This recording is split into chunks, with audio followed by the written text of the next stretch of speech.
As we reflect on FX markets into May, it's been clear that there has been a tendency for participants to be wanting to lean towards the flight to safety currencies with so much unknown surrounding the outlook for the global economy as we try to push past the coronavirus pandemic.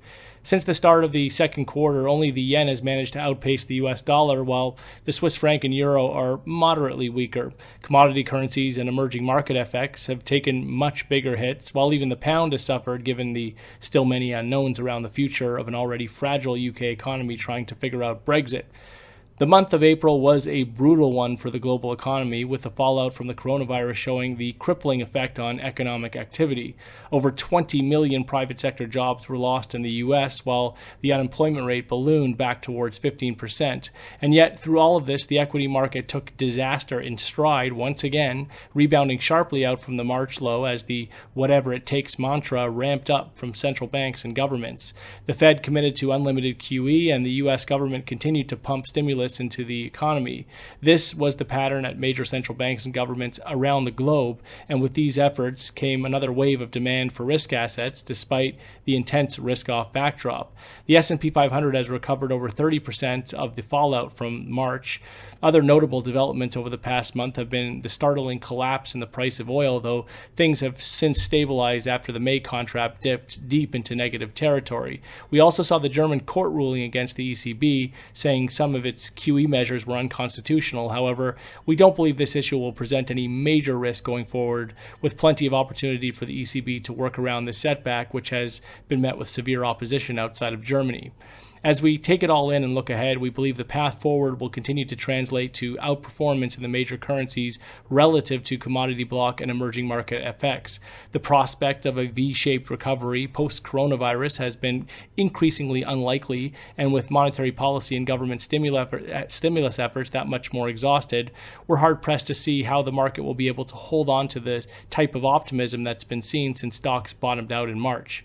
We worry about the ability for governments and central banks to handle that next future negative shock when it comes rolling in, and we worry the expectation that things will snap back is an expectation that will be let down.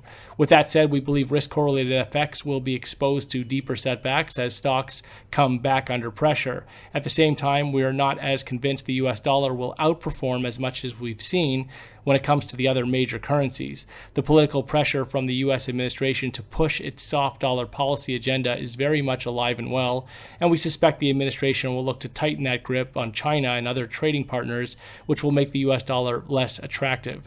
We expect the yen and Swiss franc will generate a lot of interest despite well-publicized resistance to currency appreciation in Japan and Switzerland, and we expect the euro and even pound to hold up well against this backdrop.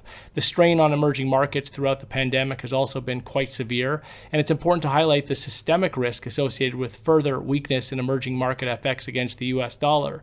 Emerging market economies have already been struggling to finance US dollar denominated debt, and the global economy won't be wanting to deal with any blow-up that comes from this side. Of course, the outlook remains quite gloomy in our view, and we do expect more fallout in these risk-correlated currencies as a result.